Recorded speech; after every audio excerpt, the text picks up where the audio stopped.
balası şiir bolar. Şaarımız şiir balası şiir bolar. Dircenmesek tilkemide pir bolar. Hadi indi diyme bugün ir bolar. Şağallara şiir Kur'an bolalım. Aziz kavimler, men vaktiniz köp alacakta. Meniki sadece bir misal. Bir cengelde bir tilki şiir var eken o şiir bir yere seyahate gidiyor. Bir tilki cengelin kettesi bol kalıyor.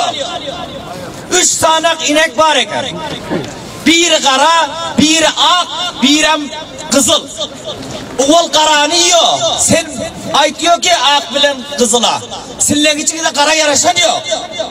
Ondan sonra kızıla şu şekilde ağam yiyor. Birileri parçalamalarına vakit verecek de şundan şiyan cavallar. Şıl kızıl doğanı var ha, Eşref Kanısam yok, Abdullah Sam yok. Her bir siyaset medarı giyiyor şunu. Bu kızıl doğanın alamasını hiç kim bilen yok.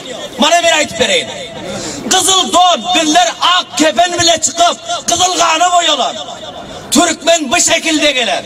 Türkmen'de gayraten var, Türkmen'de cürreten var, Türk'te imanen var.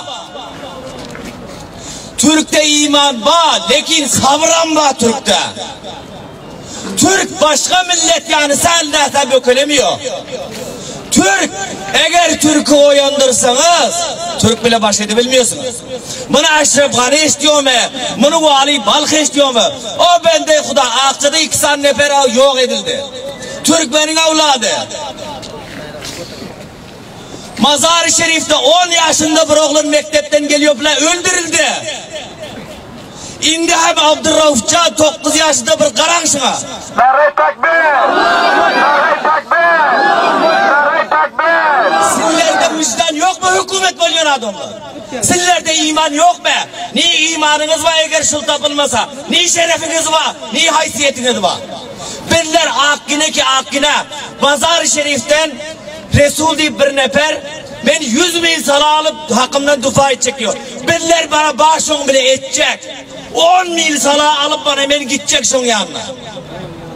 Yürüyün gitseniz. Bana hakkını ben de edecek Eşref Kanı. Abdullah her yekse isim gerekte. Yerine yetişiyor. Biriler bana şu neşya şurada bak. Şıl bilinsin. Ve minallahi tevfik.